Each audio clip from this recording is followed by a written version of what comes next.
welcome back to this video. In this video, I'll show you on how to delete Snapchat after film. Let me show you how.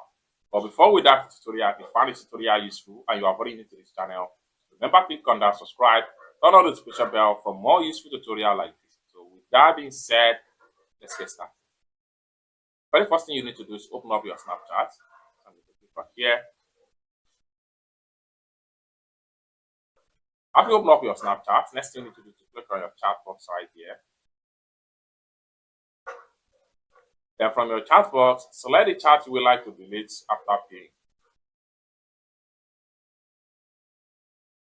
After you open up the chat, click and hold down.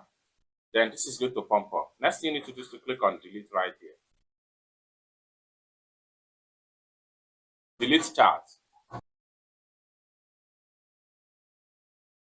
Then simply click on delete chat right here. It's that simple. For more tutorial like this, consider to subscribe. Thank you so much for watching, and I hope to see you in my next video. Bye.